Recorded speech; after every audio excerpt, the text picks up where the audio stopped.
presented by number one qualifier in funny car, current number one qualifier in funny car, Robert Hight, 3.942 seconds at 322.19 miles per hour.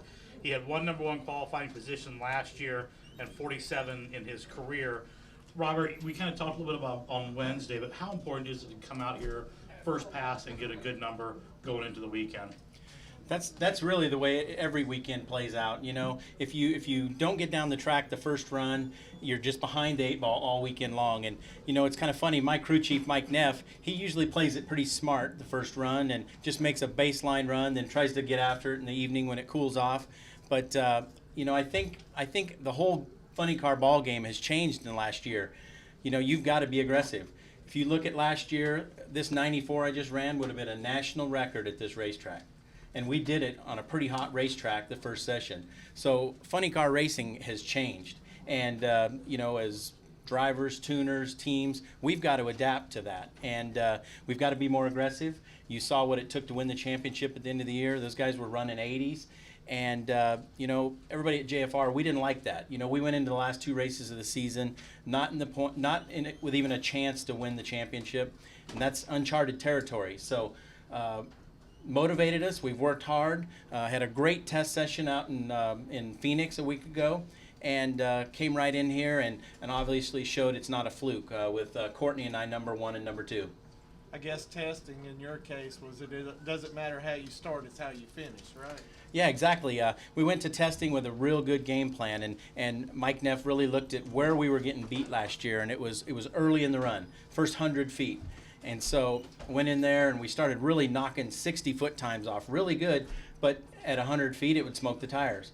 But he didn't change his game plan. He stayed on course and figured out how to get through that area at a second into the run, and without sacrificing the 60-foot time.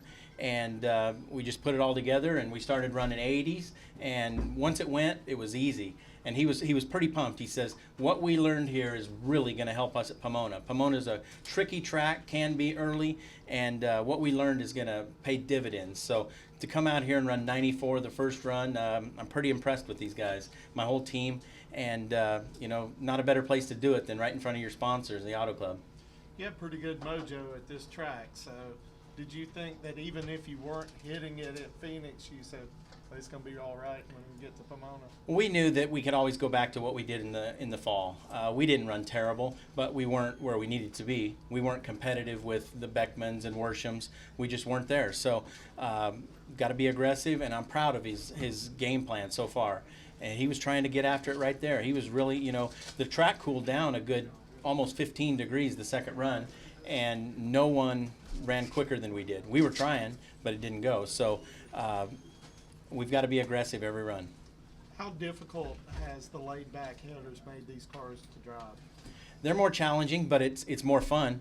It's got the wheels in the air. You know, it's light on the front end, and it's a handful to drive. But it is so much fun when it goes down the track. And I mean, you can make a run where you're all over the groove, inside, outside, and you look up there when you pull the chutes and you see a 394 pop up. That's a lot of fun. It's not boring anymore, I can tell you that. What are the certain changes that you think that you've made this year to have a good testing and a good first run? Like I said, it's early numbers, trying to really get after it early. And you know, sometimes you're gonna smoke the tires at the hit of the throttle. If you're not pushing it, you're never going to smoke the tires. But to get results in a 60-foot time, which is very, very important. If you don't get a good 60-foot time, you can never gain that up. There is no way to get it back. There's just not enough available traction out there. So it's hitting it hard early and being more aggressive. And how's your mindset after having a good first run? Oh, I'm excited, especially, you know, testing and then coming into here. You know, now it's not a fluke. And we have to improve every day. I'm excited about it. Also excited about this new program that the Auto Club's come out with. You know, this being an election year, they're pitting Joey Logano and I in a campaign called Drags or Checkered Flags, and had a chance to do some videoing and filming with Joey Logano over the winter, and it's going to pit the drag racing versus the NASCAR. The fans are going to get to see a lot of cool videos and us back and forth bantering, and fans are going to get to vote, and then at the end of the year we're going to have a little debate. So I think it's going to be fun for the fans to get involved with, and very fortunate to have a group like the Auto Club on board. This is a 5-year deal we're starting right now in January, so it's pretty nice to have security, and especially today. It's tough. And also, I tell you, I'm excited about Fox Sports. Never ever have I seen an off season with so many news clips and positive energy. It's just it's been a great off season, and I'm glad it's finally here. Robert, with the Joey Logano deal, will you bring up the famous line, if you're turning left, you're going too slow? Well, there's a video that actually kind of shows this dog going in circles, chasing its tail, and that's on my side, obviously. We haven't seen the ones yet that they're bashing the drag racers. So anyway, it's been a lot of fun so far. How do you like this cross racing between? Okay, we had Dario and Graham. Of course, Graham's married to Courtney, so he's always here. But now Dario was here today, and then you have the deal with Logano. So it's nice to see all the different types of motorsports interacting. It is. I'm a fan of all motorsports. In fact, I'm going to the Daytona 500 next weekend.